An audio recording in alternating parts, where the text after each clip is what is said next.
this computer.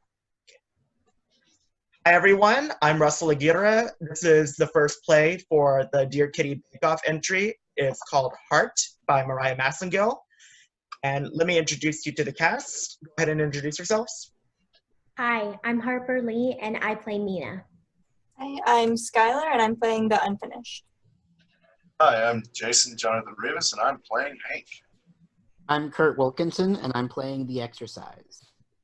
I'm Mariah Masengill and I'm the playwright. And as a quick note, Mariah wrote this play in under 48 hours as part of the contest, and we're going to read her work right now. From the beginning, this is Heart by Mariah Masengill. Characters are Mina, late 20s to mid-30s, Hank, her husband, Unfinished, Mina's drawings as she sees them. It can be played by one actor or several.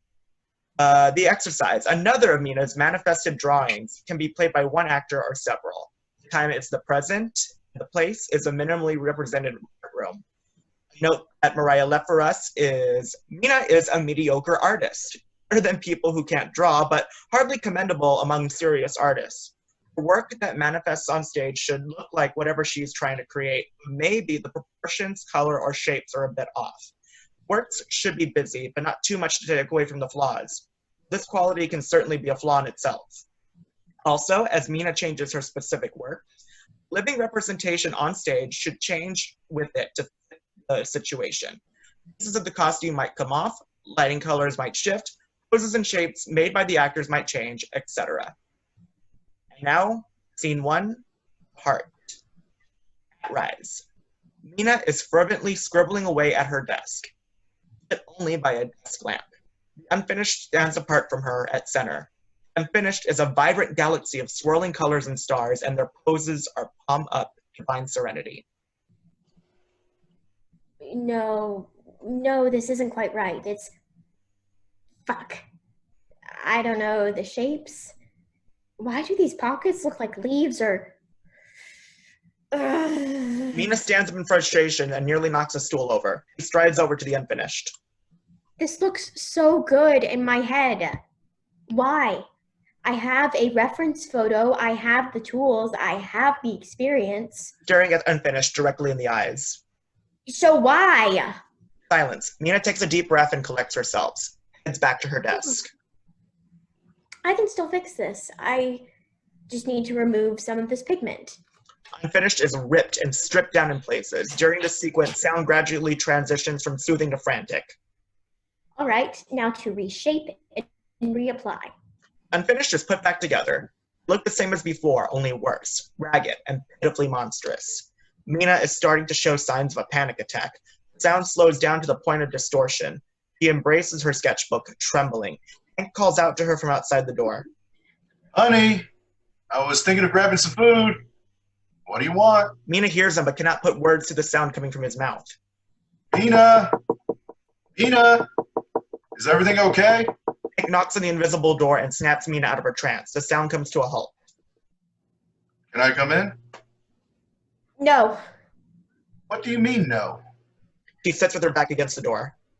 I'm not leaving until I finish this. If I stop now, I won't pick it back up again. I'm not letting it happen to this one. But you've been working since this morning. Hell, do you even know what time it is? It's pitch black out. I've listened all day to that same song on the loop while you work. You won't come out to eat or drink or hell, even pee. You know how important this is to me. You know, you say that, but I don't get it. Yeah, you wouldn't. What the hell is that supposed to mean? It means you don't know how to feel anything. It means sometimes I'm not even sure you're human. Why? Because I'm not sentimental? Because I don't need to cling on to every fleeting memory or wax poetics upon my tortured, tendered soul? I can't deal with this right now. You're hysterical. The need to cope with everything that has happened, the need to self-express, the soul-searching is not hysterical. You fucking sexist block of ice! Watch it, Mina. I came because I miss my wife. Sorry I don't have fancy enough way of showing my devotion. I'm here, aren't I? I know. I'm sorry. Go get yourself something to eat. I'll be fine. Hank I'm hesitates. almost done, I think. Okay. Oh, wait a minute. Mina roughly tears a page out of her sketchbook and slides it under the door. Unfinished should show signs of an uneven tear. I need a second opinion. What does this look like to you? Wanting to do this dance again. Hey, this looks pretty good. Thanks. But that's not what I asked you. What does it look like? Desperately looking for the right answer to please her. Well, there's definitely stars. Yep. And? Nervous sweat. And it's a really pretty layout of peacock feathers. No, definitely some artistic leaves. Yeah, that's right. Super vibrant and enchanting, too. Really great job on the hues. And Don't shove it! Indicating the unfinished. It's a goddamn galaxy! Isn't it obvious? Oh, I see it now. Tucks her sketchbook at the unfinished, who catches it and begins silently poring over its content. Well, it should have been apparent from the beginning. Hey, honey bear, don't beat yourself up. Galaxies are super hard to draw. I'm sure, like, professional artists can even struggle with the stars. That's not fucking true, okay? Galaxies are the hip new thing for even non-artists to paint, draw, whatever. There's no perspectives or vanishing points or super specific shapes. It's just freaking swirls of color. And somehow this still isn't right. Well, I guess, but I still think this looks pretty good. No. It's shit. I'm shit. And now I feel like shit too. Hank stands up. I'm gonna get some food. Silence. Mina small. Stay safe. Hank exits. These are pretty interesting. We'll Thanks. take. Mina hallucinating or? Your art says a lot about you. Really? Yeah. Girl, it says, in need of a therapist. Yeah, I'm sure Diane can't wait to hear that my art came to life and started talking to me. Mina and the unfinished share a hearty laugh. I like them. I look like a runway model compared to some of these guys. Mina grabs the sketchbook from unfinished with a sigh. Maybe I should just start over. Something's different about the unfinished's tone. It won't make a difference. What do you mean? You don't have it. What? Shrug.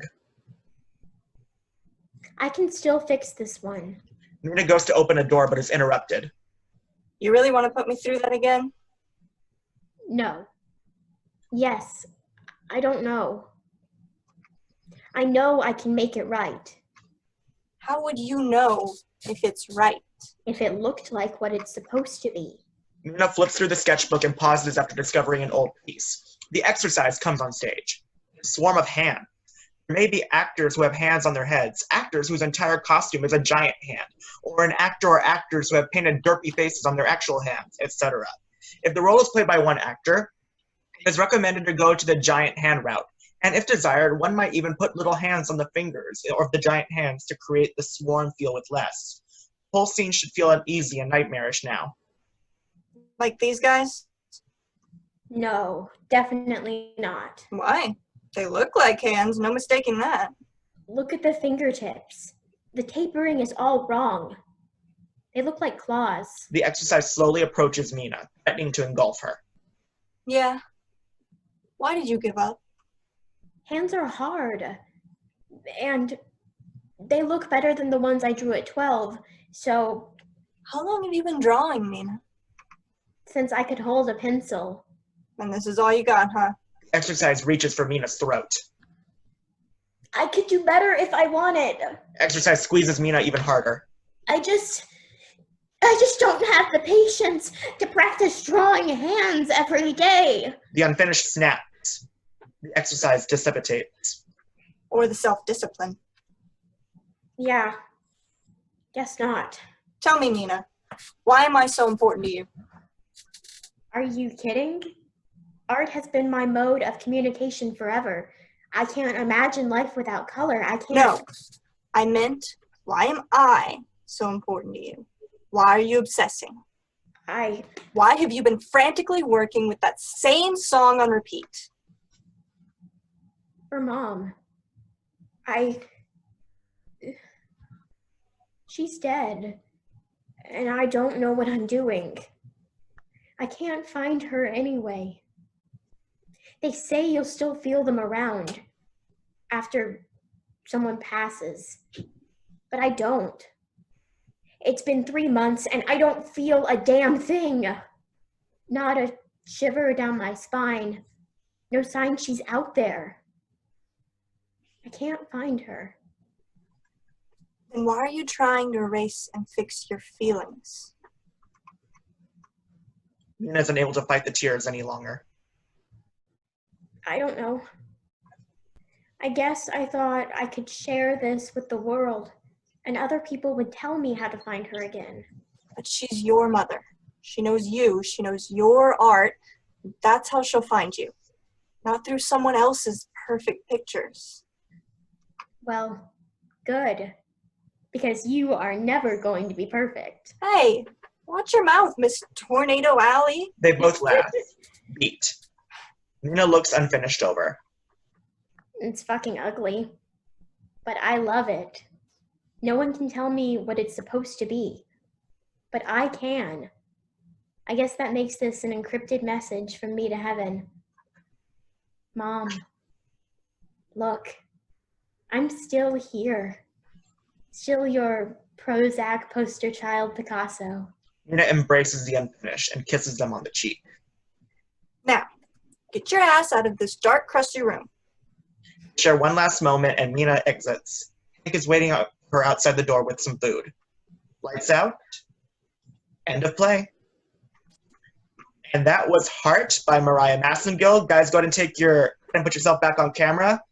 Sort of like a curtain call. If we were in a real theater. And this was our first play in this weekly series. Tune in next week where we will actually be reading the play Day 761 by our very own Harper Lee, Nina over here. Thanks for tuning in and stay after this play because we're going to have a little talk back with Mariah. Thanks for watching.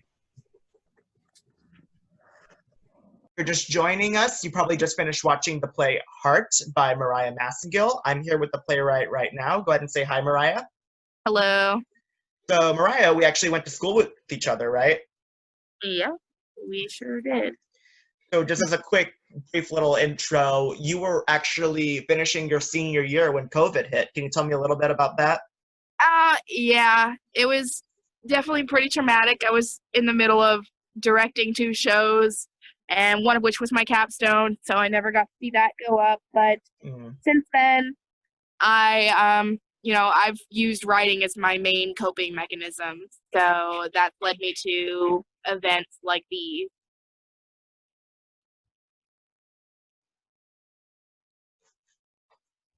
Hello? Like, hi. Sorry. Okay, a little technical difficulty, but it was like a weird pause, and well, I mean, I said, which led me to events like these. I don't know if you heard that. Oh, these. I was hearing the. I'm sorry. These, yeah. Technology, folks. Gotta love it. We'll keep that in. But that's really great, though, that you were able to at least find something creative to do while all this craziness is going on in the world right now. So to sort of segue into your play and your process for it, because this is called Dear Kitty, and the whole point of it is that we give one of our writers quotes by Anne Frank. There's sort of inspiration for each play they're writing. Can you tell us what was your quote we gave you? Yes. My quote was, I feel more of a person than a child. I feel quite independent of anyone. And how do you think that influenced the script we saw today? I think it really spoke to and influenced my vision of the protagonist, especially. I feel that she isn't on the same wavelength with a lot of people, especially her husband who we see in the play, and even with herself, and that disturbance and need to tackle everything on her own is kind of at the heart of the problems in the play. Yeah, something I noticed was, though it wasn't a large theme, the fact that there was a relationship with a parent that was revealed at the end of the script. And I know I had this issue with my parents, that you feel like a child when you're around them, but you also feel like your own person when you're not around them as much. And they have that sort of struggle. Writing this, did you always know that you were going to have that parental influence, or did that come out of the quote at all for you? I don't know that it necessarily came out of the quote. Anyone who sees this, who knows me, knows that my mother recently passed a few years ago. So sorry. And yeah, well, writing's also been helping with that, and so does creative stuff I do on the side. So I think that when I was trying to think of the protagonist, her character arc, and how is she going to change, that's when that realization hit me, and it just felt perfect as the underlying reason and way to move her forward. Well, I'm really glad that you were able to use this as a therapy tool. I know it wasn't something I was thinking about when I set this up. I was just, it'll be a fun little thing to get people to write things. And then your play and some other plays that we'll be performing these next few weeks were actually very powerful and hit close to home for, I know, a lot of people who got to read them or experience them. So I'm going to commend you for that, and all the writers that to write for this. So what was the process for you? I know you had 48 hours to put this script together. Can you tell me, did you write it all in one day and just spend the next day editing? Did you to the last minute? What did you do? Okay, so I got the idea pretty quickly on. I saw the ingredients and I was able to piece things together, but I just kind of had to rest on it due to my personal circumstances for the first day, which was for the benefit anyway, because the incubation stage is so important, I think, in the process of writing. So then the next day I sat down and I wrote it all in one swoop, several hours, I think, start to finish. I didn't allow myself to get away. I was just gonna write, and tell myself there was no wrong answers until I was done. And that's the way I went about doing it. Was there ever an editing process? Like, was there ever a character, for example, that really didn't make the final cut? Or is what we see basically what you had in mind? Well, yeah. I'd say that in my original vision, because getting this concept into a 10-minute or a short play was one of my first challenges I had to think about, because in the idea of this issue I wanted to talk about on stage, there would have been a lot of art pieces, several, that each revealed something that the character was trying to get over or realize about herself. But I had to decide what was the most important, and whenever I did that, I realized if there's only two, it'd be strange if the unfinished changed real quick once and not the other time. So for technical reasons, I actually added a character in my editing process, and that's the exercise that we did.